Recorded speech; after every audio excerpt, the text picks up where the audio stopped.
Bismillahirrahmanirrahim. Assalamualaikum warahmatullahi wabarakatuh. Selamat siang dan salam sejahtera bagi kita semua, para peserta pelatihan kepemimpinan pengawas di pemerintah Provinsi Jawa Barat tahun 2021.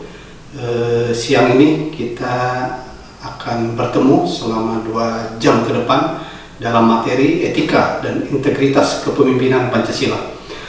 Sebelum melanjutkan ke materi tersebut, izinkan saya selaku narasumber memperkenalkan diri. Nama saya adalah Budi Hermawan, selaku Widya Iswara di lingkungan pemerintah Provinsi Jawa Barat atau di BPSD Provinsi Jawa Barat. Pengalaman, saya juga pernah menduduki beberapa jabatan struktural sebelum menjadi Widya Iswara, baik di Biro Humas Protokol, di Satuan Polisi Pamung Praja, dan di beberapa tempat lainnya. Begitu. Adapun beberapa kompetensi yang pernah saya ikuti, yang saat ini salah satunya adalah sebagai fasilitator di Lembaga Kebijakan Pengadaan Barang Jasa atau LKPP sebagai trainer. Baik, Bapak Ibu yang saya hormati, dalam perkuliahan atau pembelajaran di siang hari ini kita sepakati ya, ada beberapa aturan di dalam kelas. Aturan ini tentunya agar terciptanya suasana pembelajaran yang nyaman dan hikmat bagi kita semua. Yang pertama tentunya kami mohon para peserta ya, selama pembelajaran tidak menggunakan HP atau meng-off-kan HP, paling tidak di silent ya. Kemudian juga saya minta juga para peserta nanti turut aktif ya, memperhatikan, menyimak, dan nanti kita lakukan diskusi di dalam pembelajaran di siang hari ini. Dan tentunya jangan lupa senyum pada seluruh peserta, dan yang tidak kalah penting ya, selama pembelajaran dimohon tidak merokok ya. Sepakat ya para peserta, Bapak Ibu? Oke, kalau sepakat, kita masuk ke agenda 1 ya. Agenda 1 itu adalah kepemimpinan Pancasila dan bela negara. Di siang hari ini kita akan coba mata pelajarannya adalah etika dan integritas kepemimpinan Pancasila. Baik, Bapak Ibu yang saya hormati, tentunya kalau kita bicara etika dan integritas kepemimpinan Pancasila, itu adalah bagian tindak lanjut atau konsepsi dari bela negara kepemimpinan Pancasila, yang mana ini merupakan salah satu kurikulum ya, selama Bapak Ibu mengikuti pelatihan kepemimpinan pengawas atau yang dulu kita sebut adalah Diklat PIM 4. Oke. Bapak Ibu yang saya hormati, dasar hukum penyelenggaraan pelatihan pengawas ya, atau Diklat PIM di zaman sebelum ini, yang pertama adalah Peraturan Lembaga Administrasi Negara Nomor 15 Tahun 2019 tentang pelatihan kepemimpinan pengawas. Kemudian juga diatur keputusan Kepala LAN nomor 1006 ya, garis miring K.1 PDP tahun 2019 tentang kurikulum pelatihan kepemimpinan pengawas. Nah, untuk materi ini atau agenda 1 ini sebagai ilustrasi atau deskripsi singkatnya adalah membekali peserta dengan kemampuan memahami dan mengaktualisasi moral, etika, jabatan, dan etika pemerintahan, serta nilai bela negara guna mengembangkan etika, sikap, dan perilaku dalam pengendalian pelayanan publik sebagai bagian dari upaya mewujudkan integritas kepemimpinan Pancasila. Bapak Ibu, tentunya juga di dalam agenda 1 ini juga tercantum tujuan dari pembelajaran ya, di mana tujuan pembelajaran ini tentunya diharapkan mampu memahami substansi konsepsi-konsepsi wawasan kebangsaan dan nilai dasar bela negara guna mengembangkan etika, sikap, dan perilaku dalam pengendalian pelayanan publik sebagai bagian dan wujud dari upaya bela negara.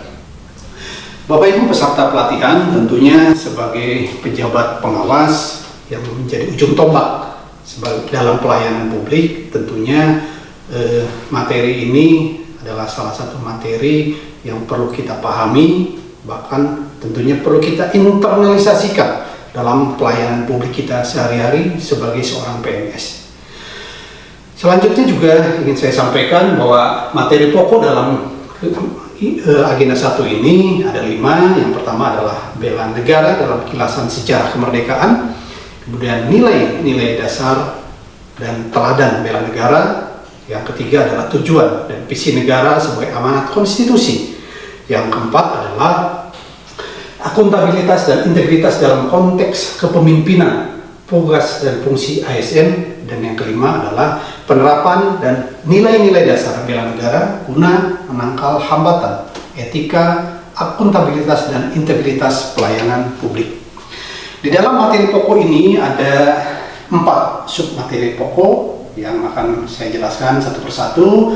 Yang pertama adalah sejarah kemerdekaan dalam konteks bela negara dalam kilasan sejarah kemerdekaan. Bapak Ibu yang saya hormati, tentunya kita pernah mengenal atau pernah mendengar ada ya di zaman sebelum merdeka yang disebut dengan amtenar. Amtenar kalau dibahasakan dalam definisi hari ini itu adalah ASN atau pegawai negeri sipil, di mana bahwa amtenar ini biasanya diisi oleh para putra kiai atau putra bangsawan atau mungkin juga dari bangsa Belanda itu sendiri yang dijadikan amtenar atau pamong praja di masa penjajahan di zaman Belanda. Tentunya juga amtenar sama dengan posisi saat ini, di mana amtenar atau PNS saat ini itu sangat diminati.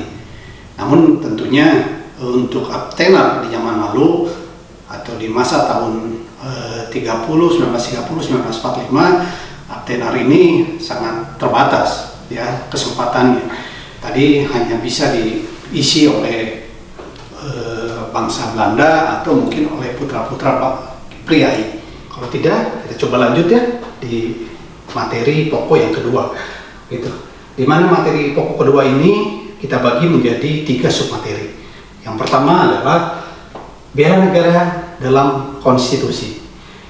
Bapak Ibu yang saya hormati, tentunya bahwa bicara konstitusi itu bicara tentang Undang-Undang Dasar 1945, begitu. Di mana dalam konstitusi ini, ya, bela negara itu diawali atau pada saat itu disimpan di dalam bab mengenai pertahanan negara. Bicara bela negara tentunya merupakan hak dan kewajiban kita semua, begitu. Sebagai bentuk rasa cinta tanah air, rasa tanggung jawab kita terhadap NKRI. Bapak Ibu yang saya hormati, kalau kita bicara tentang teladan bela negara, siapa sih yang bisa kita akan jadikan contoh, ya, pahlawan-pahlawan yang masa lalu atau mungkin para pemimpin saat ini yang bisa kita jadikan tauladan oleh kita, ya, sebagai katakanlah idola, katakanlah sebagai role model dalam kehidupan berbangsa dan negara. Baik Bapak Ibu, kita ambil salah satu contoh, ya, bagaimana pejabat mungkin yang bisa kita jadikan teladan bagi kita semua selaku ASN.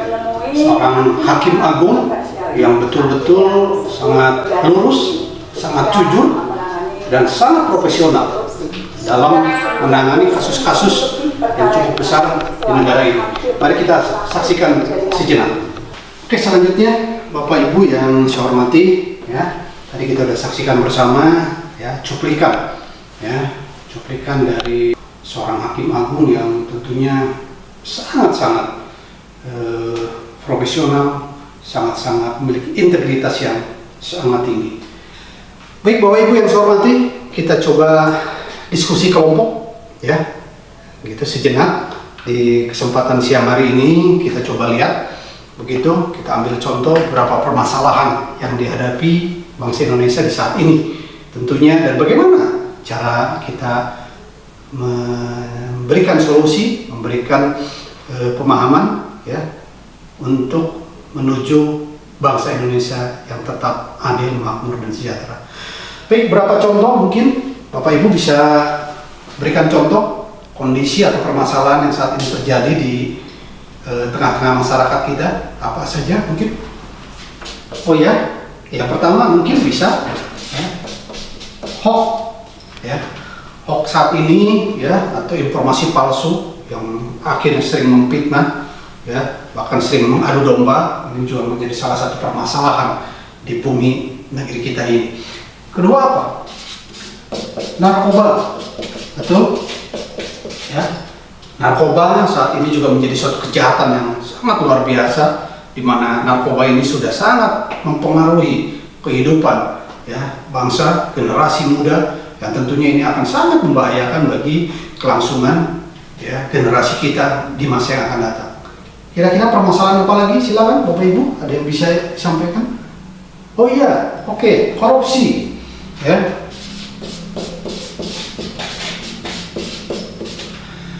Nah, ini 3 contoh ini tentunya ya menjadi suatu permasalahan yang sangat pelik di negeri yang kita cintai ini. Ya, tentunya permasalahan-permasalahan ini tentunya harus kita carikan jalan keluarnya. Begitu.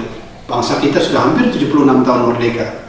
Tentunya bangsa ini harus menjadi bangsa yang besar. Oke, selanjutnya kita masuk di materi terakhir ya, menjelang akhir ini, materi 4 ada 2 sub materinya. Yang pertama adalah konsep etika ya, dan juga briefing singkat kepemimpinan. Nah, bicara etika, kalau kita bicara etika tentunya bukan hal yang baru kita pelajari ya.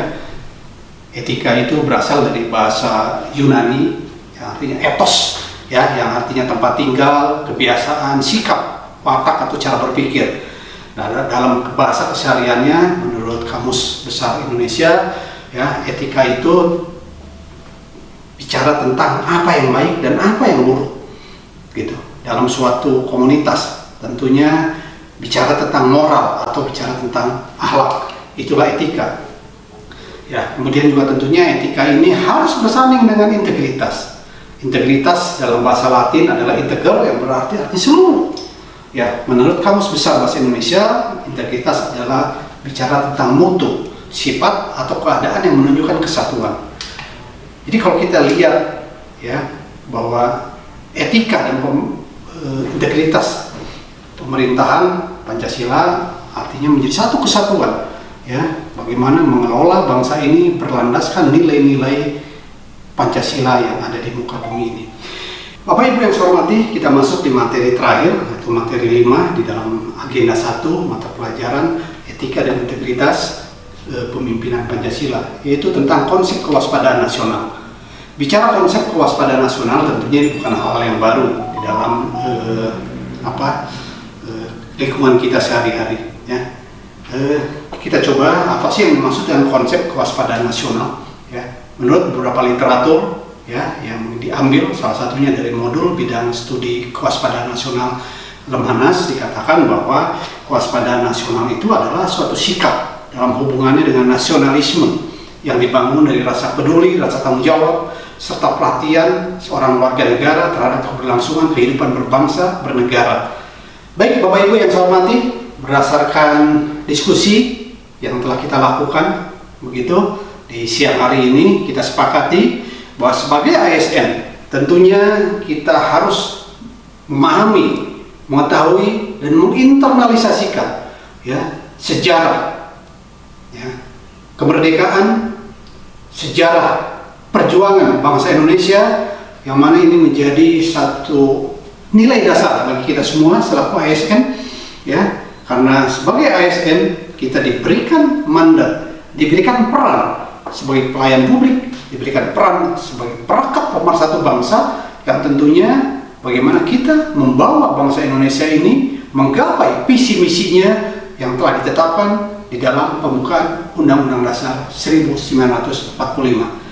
Demikian yang dapat saya sampaikan. Terima kasih atas segala dipotong nanti.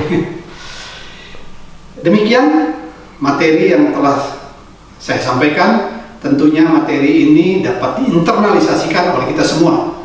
Saya tutup. Billahi taufiq wal hidayah. Assalamualaikum warahmatullahi wabarakatuh. Sampurasun.